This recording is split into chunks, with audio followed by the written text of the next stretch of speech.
They say a single moment can change your whole life. For me, it wasn't a car crash. It wasn't a funeral. It was a cheap plastic pregnancy test, and a smile that made my stomach drop. Welcome to Reno, Nevada, where dreams dry up faster than desert rain, and where family can be your worst enemy. My name is Miranda. I was 26 years old, running on caffeine, guilt, and pure survival mode, and for 3 straight years I'd been raising 5 kids that weren't even mine. Not babysitting. Not helping out. Raising. I paid the bills. I cooked the meals. I packed the lunches. I broke up the fights. I wiped the tears. I carried the weight. And the woman who gave birth to them, my sister, Jada, was standing in the middle of our trashed living room, rubbing her stomach like she'd just won the lottery. "Guess what?" she said, smirking. "I'm pregnant, 6 kids, 0 stability, 0 job, 0 shame." I stood there, stepping over piles of dirty laundry, old juice boxes stuck to the carpet, toys nobody ever picked up. My body was wrecked. I just pulled a 60-hour week at the warehouse, and I already knew what that sentence meant. Not joy. Not celebration. Not congratulations. It meant more mouths to feed, more diapers, more daycare, more bills, and somehow, more responsibility for me. Jada looked straight at me, eyes glittering like she already knew the answer. Because she did. I was the safety net. I always caught her. Her boyfriend Derek was slouched on the couch, controller in hand, beer on the table. Didn't even look up. Didn't say congrats. Didn't say anything. Because he didn't have to. He knew I'd handle it. That's when something inside me finally snapped. I said it quietly at first. "I'm done." Jada blinked. "What?" "I'm done paying. I'm done raising kids that aren't mine. I'm not funding another baby." Her smile vanished. She exploded. Called me selfish. Called me ungrateful. Said I owed her. Said if I didn't help, she'd kick me out on the street. After everything. After every paycheck I handed over.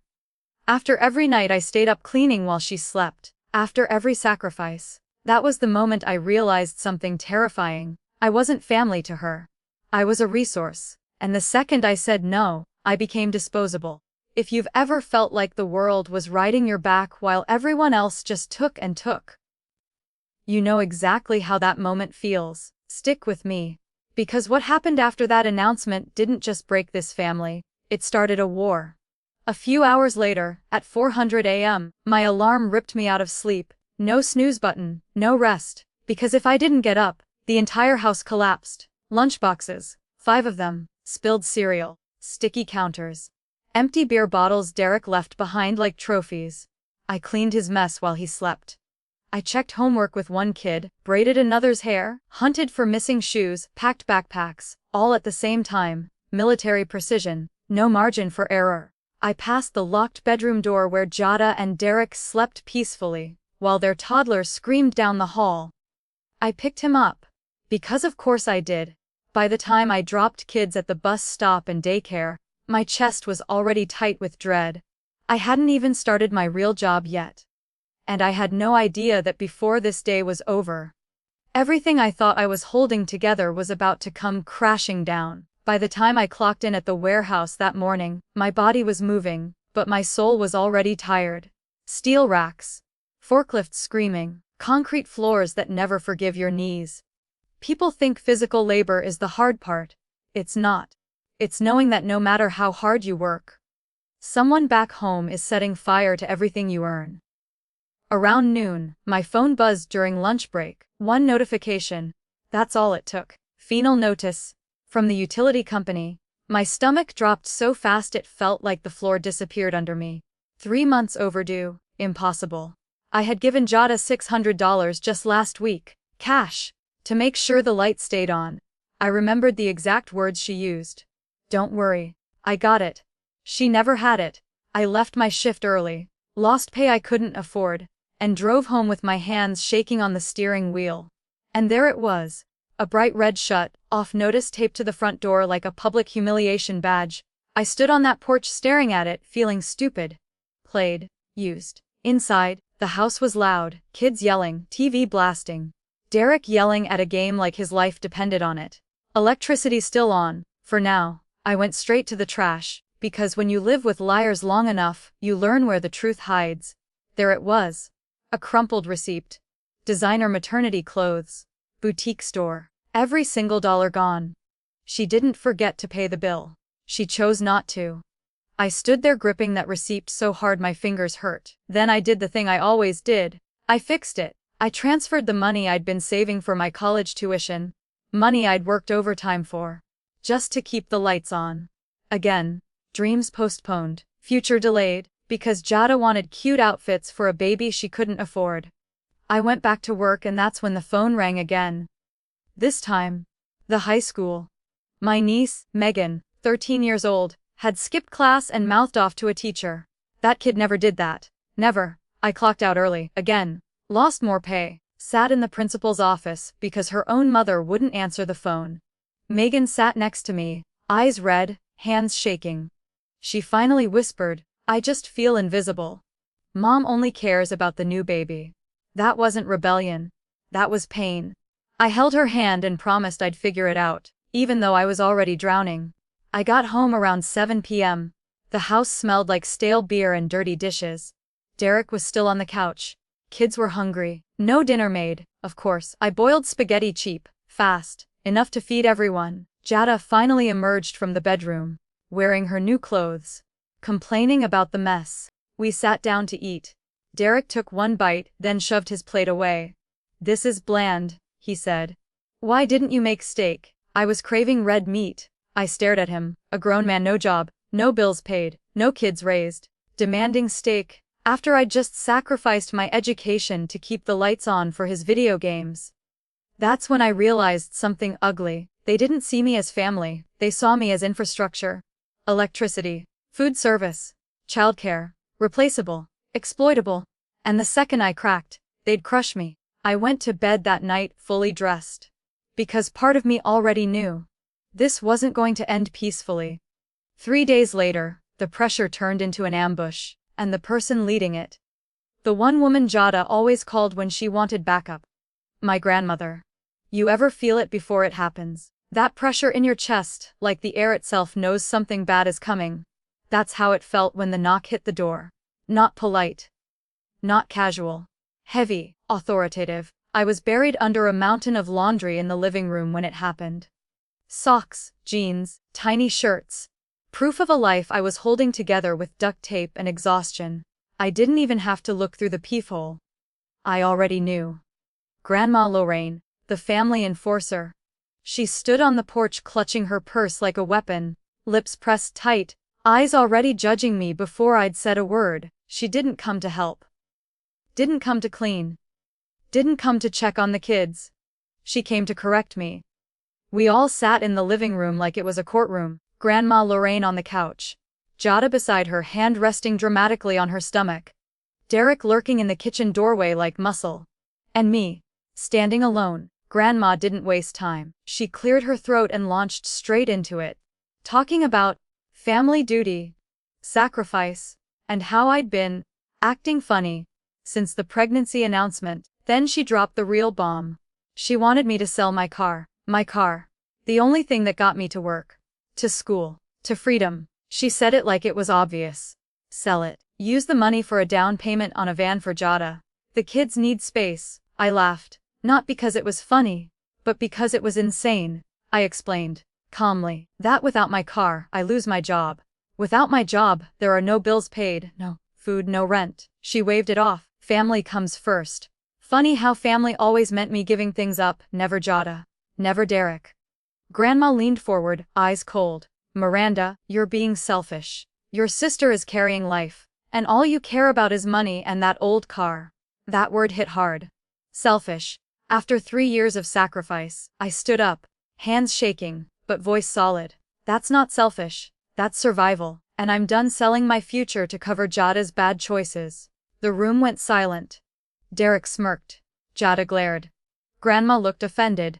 Like I'd committed a crime. She stormed out muttering about my attitude. But that wasn't the end. Not even close. That night, I went to my room to breathe. To calm down, to check my bank account, just to make sure I had gas money left. That's when I saw it. An email. Credit alert, new account opened. My heart stopped. I logged in, and there it was. A brand new credit card. Maxed out, high-end baby furniture, designer crib, luxury stroller, all under my name. She stole my identity, not borrowed, not asked. Stole. That was the moment it shifted from dysfunction to crime. I felt sick, dizzy, like the walls were closing in, so I grabbed my keys and drove. Not home, not to work, to the only person I trusted.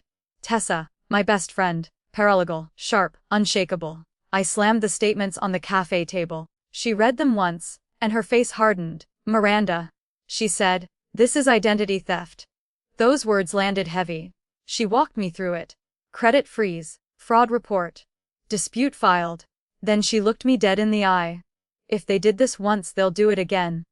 You need an exit plan, now. I drove home knowing something terrifying. This house wasn't just draining me. It was dangerous. And the war, it had officially begun.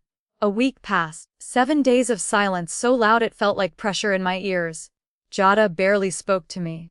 Derek pretended I didn't exist. The house moved around me like I was already gone, and honestly, that silence felt dangerous. I rushed home from the warehouse one night, not to cook, not to clean, but to beat the mail carrier, because I was waiting on something that could change everything. I opened the mailbox with shaking hands. Bills, final notices, junk mail. Then I saw it, a thick white envelope. Corporate logo. Official seal. My breath caught. I didn't even open it right away. I just stood there in the driveway, heart racing, staring at my name printed clean and clear, like proof that I still existed outside that house. When I finally tore it open, I almost dropped to my knees. Paid internship. Tech company. Systems analysis department. More than double my warehouse pay. A real future. For the first time in years I smiled. That was my mistake. I walked into the house still holding the letter. Still glowing. Jada was waiting in the kitchen. She didn't ask what it was. She just grabbed it out of my hands. Read it fast. Too fast. Her face twisted, not into pride, but jealousy. She tore it. Straight down the middle. Clean. Deliberate. Then she dropped the pieces on the floor like trash. My future, on linoleum. You're not going anywhere, she said. You're quitting school. You're quitting work. I need you here. Derek laughed from the table. Office job, he said. A woman's place is at home. I felt something inside me go completely numb. This wasn't fear anymore. This was clarity. I bent down, picked up the torn pieces, didn't cry, didn't yell. Jada stepped closer, trying to loom over me. If you walk out that door, she screamed, don't ever come back. I stood up slowly, looked her straight in the eye. You're right, I said. I'm leaving. Derek chuckled. You'll be back in a week. I didn't answer. Because I already knew something they didn't. This wasn't a fight. It was an exit. I didn't pack right away. I waited. Let the house settle. Let them sleep. Because when you escape a place like that, you do it quietly. Near midnight, I slipped into the garage. That's when I saw him, Justin. My 16-year-old nephew, eyes tired, voice steady. He handed me a notebook, dates, plans. They were talking about reporting my car stolen. About trapping me. Justin whispered, you have to leave tonight. My chest tightened. He was risking everything to save me. At midnight I moved like a ghost. No suitcases, just trash bags, documents, laptop, clothes. I avoided the garage door, parked on the street. Justin helped me load. No words, just understanding. Before I got in the car, he whispered, go. If you stay, you'll die inside this house. I grabbed his hands. I'll come back for you. I promise. He nodded, pushed me toward freedom. I drove off in silence, tears falling, heart pounding. 40 minutes later, I collapsed onto a bare mattress in a tiny apartment above a laundromat. It smelled like smoke. But to me, it smelled like freedom. The first morning of freedom didn't sound like freedom. No screaming kids, no slammed doors, no demands, just silence, real silence. I woke up on a bare mattress above a noisy laundromat, staring at a cracked ceiling. And for the first time in years, my chest didn't feel tight. Then my phone started vibrating. Once, twice, 10 times. I flipped it over. 99 missed calls. Hundreds of texts, all from Jada, confused, then apologetic, then furious, then unhinged. I played the last voicemail. Her voice exploded through the speaker. You ungrateful brat. I'm calling the police. You stole from me. You'll pay for this. I didn't panic. That surprised me. I saved the voicemail, blocked her number, and stood up to start my new life. Less than 48 hours later, my past kicked the door in. Literally, red and blue lights flashed through my blinds like a warning siren straight out of a crime show. Bang, bang, bang. The door shook. I looked through the peephole. 2 police officers, hands near their holsters, and standing behind them, Jada, crying, shaking, playing the role of grieving victim like she deserved an Oscar. I opened the door slowly, hands visible, because I knew how fast lies can get someone hurt. The older officer stepped forward. "Ms. Miranda, we received a report alleging theft of assets valued at $10,000 and a welfare concern involving a minor." My ears rang. 10,000. That wasn't just a lie. That was a setup. Before I could speak, Jada lunged forward, sobbing. "She stole my money! She took Grandma's jewelry! Arrest her!" Neighbors cracked their doors open, watching, judging. I stepped aside. Let them see everything. An empty room, 1 mattress, trash bags of clothes, no jewelry, no stolen cash. I told them they could search everything. Jada smiled through her tears. She thought she'd won. Then a voice cut through the hallway. "Mom, stop lying." Justin, breathing hard, sweat on his forehead, phone in his shaking hand, he walked past Jada like she wasn't even there. Held the phone up to the officer. "I recorded this last night." The video played. Jada on screen, laughing, wrapping Grandma's jewelry in a towel, shoving it under her own mattress, talking about framing me. The room went dead quiet. The younger officer stopped searching. The older one turned slowly toward Jada. His tone changed completely. "Mom, filing a false police report is a crime." Jada's face drained of color. She backed away.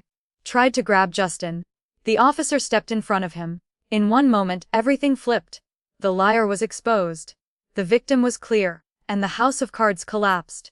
The officers warned Jada about charges, documented everything, and left her standing there shaking. I knelt down and hugged Justin. He whispered, "I couldn't let them ruin you. That kid saved my life." 2 months later, Child Protective Services knocked on their door, and without my paycheck, without my labor, the truth finally showed. Mold, no food, electricity shut off, neglect. The kids were removed, Derek vanished overnight, and Jada, she lost everything she thought she controlled.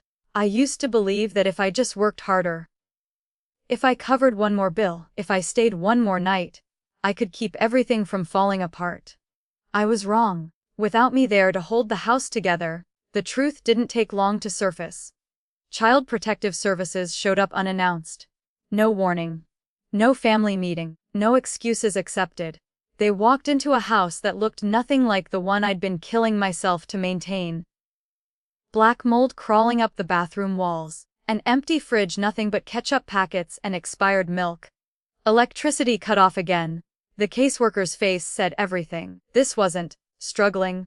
This was neglect. The kids stood there confused, dirty, hungry, and the hardest part, they kept asking where I was. Not their mom. Me. The report was brutal. Photos taken, notes written, voices recorded, and by the end of the week, the decision came down. Due to unsafe living conditions and parental instability, the children will be removed effective immediately. Just like that. Jada screamed, cried, blamed everyone but herself. But screaming doesn't erase evidence. Derek, he didn't fight, didn't argue. He packed his bags one night while Jada slept, took cash, took electronics, took whatever he could carry, and disappeared. No goodbye, no apology, no help. Exactly the man he'd always been. Jada woke up alone in a dark house, with a court summons taped to the door. The emergency hearing was fast. Too much evidence. Too many reports. The judge didn't raise his voice. Didn't lecture. He didn't have to. Custody suspended. Mandatory community service. Heavy fines. False police report charges documented. When the gavel came down, it felt like an ending. But for Jada, it was just the beginning of her panic. A week later, I was sitting in a glass-walled conference room at my internship, focused, calm, when the receptionist called. "There's a woman in the lobby asking for you. She's upset." I already knew. I walked out, and there she was, Jada, unrecognizable, hair messy, eyes wild, clothes wrinkled. She saw me and dropped to her knees, right there, in front of my coworkers. She grabbed my skirt, sobbing, "Please, Miranda, pay the rent, talk to CPS, I'll do anything. Security froze. People stared. She was trying to use the one thing she thought she still had. My guilt. But it wasn't there anymore. I stepped back. I raised your kids for 3 years, I said calmly. You never raised them once. She reached for me again. I signaled security. Please escort her out. As they pulled her away, screaming my name, I turned around and went back to my meeting, because some chapters don't deserve a second draft. That day, I learned something powerful. Walking away doesn't make you heartless. It makes you honest. And sometimes, the most loving thing you can do is refuse to save someone from the consequences they earned. 6 months can feel like nothing, or it can feel like an entire lifetime. For me, it was a rebirth. I stood at the top floor of an office building in Las Vegas, watching the city light up as the sun dipped behind the desert. No yelling, no chaos, no fear, just silence. The good kind. My internship ended early, not because I failed, but because I exceeded every expectation. They offered me a full-time role as a junior systems analyst. Salary, more than Jada and Derek ever made combined. Benefits, stability, a future. I signed the offer without my hands shaking. I lived 10 minutes from the strip in a clean, modern apartment. The lights stayed on. The fridge stayed full, and the only mess I cleaned up, my own. News from Reno reached me through relatives who finally understood why I left. Grandma Lorraine had a mild stroke shortly after the court hearings. Without my money, without my help, she was moved into a state-funded nursing home. Small, understaffed, smelled like antiseptic. She tried calling me. I didn't answer, not out of spite. Out of self-respect. I didn't forget the kids. I never could. I met with a financial advisor and created a protected education trust. Justin, Caleb, Sophie, Megan, Leo, money locked, untouchable. Only accessible when they turn 18. No loopholes, no manipulation. Justin emailed me every week from his foster home. Straight A's, college plans. He was finally allowed to be a kid. And Jada, she worked nights at a 24-hour laundromat, folding strangers' clothes under flickering lights, paying off fines, logging community service hours. No helpers, no safety net. Reality finally clocked in. I caught my reflection in the glass of a conference room one evening. And for the first time, I didn't look tired. I looked free. I looked strong. I looked like someone who survived betrayal and won. Blood doesn't excuse abuse. Shared DNA isn't a lifetime contract. Sometimes the bravest thing you can do is walk away. People love to ask one question after hearing my story. Don't you feel guilty? Let me tell you the truth. Guilt only survives when you're still trapped. When I finally stepped away, when the noise stopped, when no one was demanding pieces of my soul, I realized something powerful. I had confused endurance with love, and they are not the same thing. Endurance is staying while it hurts. Love is knowing when to leave. For years, I thought sacrificing myself made me a good sister, a good daughter, a good aunt, but all it really did was teach them I had no limits, no boundaries, no breaking point. Until I did. Walking away didn't destroy my family, it revealed it. The moment I stopped paying, cleaning, fixing, and rescuing everything they'd been hiding collapsed. And that wasn't my failure. That was the truth finally breathing. Here's what no one tells you when you're the responsible one. You don't just carry your own weight. You carry everyone else's lies, and the second you drop that weight, they'll call you selfish, cruel, heartless.